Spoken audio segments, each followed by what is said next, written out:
চাঁদাবাজি, অবৈধ পার্কিং আর যানবাহন মালিক শ্রমিকদের অসুস্থ প্রতিযোগিতায় সড়ক মহাসড়কে দেখা দেয় যানজট।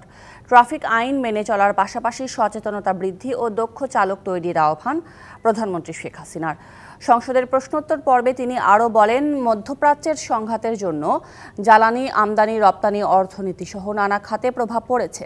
সব ধরনের সংকট মোকাবিলায় প্রস্তুতি নিচ্ছে সরকার। রীতি অনুযায়ী সংসদ অধিবেশনে প্রতি বুধবার প্রধানমন্ত্রী সংসদ সদস্যদের নানা প্রশ্নের জবাব দেন। গাবতলী বাস টার্মিনাল যানজট মুক্ত করার লক্ষ্যে বিশেষ কোনো পদক্ষেপ গ্রহণ করা হইবে কিনা। প্রশ্ন উত্তর পর্বে সংসদ নেত্রী ঈদে যানজট কমাতে রাজধানী সহ দেশব্যাপী সরকার যেসব পদক্ষেপ নিয়েছিল তা তুলে ধরেন। মাঠ পর্যায়ের কর্মকর্তা কর্মচারীগণ সার্বক্ষণিক কর্মস্থলে অবস্থান করে ট্রাফিক পুলিশ, হাইওয়ে পুলিশ, জেলা প্রশাসনের সাথে সমন্বয় করে।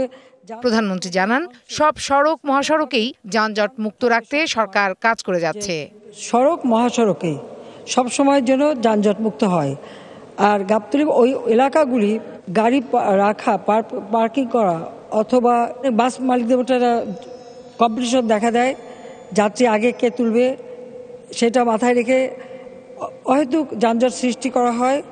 আবার সেই সাথে চাঁদাবাজির ব্যাপারটাও আছে, তো সেগুলি যাতে না হয় সেই ব্যবস্থা নেওয়া হবে। আন্তর্জাতিক ইস্যু নিয়ে নানান প্রশ্নের জবাবে প্রধানমন্ত্রী বলেন, সব ধরনের সংঘাতের বিপক্ষে বাংলাদেশ। তিনি জানান, মধ্যপ্রাচ্যে বর্তমান সংঘাতের কারণে জ্বালানি তেল সহ নানা রকম সংকট দেখা দিয়েছে। এজন্য সরকারও আপৎকালীন সমাধানে কাজ করছে। মধ্যপ্রাচ্যের সংঘাতপূর্ণ পরিস্থিতিতে ইরানের পার্শ্ববর্তী হরমুজ প্রণালীতে জাহাজ চলাচল বিঘ্নিত হলে স্পট মার্কেটের এলএনজি সরবরাহে কিছুটা বিরূপ প্রতিক্রিয়া পড়তে পারে। পাশাপাশি জ্বালানি তেলের মূল্য বৃদ্ধি ও এলএনজির মূল্য বৃদ্ধির সম্ভাবনা রয়েছে এবং ওমানের প্রতিষ্ঠান ও স্পট মার্কেটে হতে অতিরিক্ত এলএনজি আমদানির সুযোগ রয়েছে। জনশক্তি রপ্তানি সহ দেশের বাণিজ্যে বিনিয়োগ বাড়াতে সরকার কাজ করছে বলেও সংসদে জানান প্রধানমন্ত্রী শেখ হাসিনা। পররাষ্ট্র মন্ত্রণালয়ের মাধ্যমে বিদেশস্থ বাংলাদেশ মিশন সমূহের সাথে নিয়মিত নিবিড় যোগাযোগ অব্যাহত রেখেছে। Farhana Juthi, DBC news, Dhaka.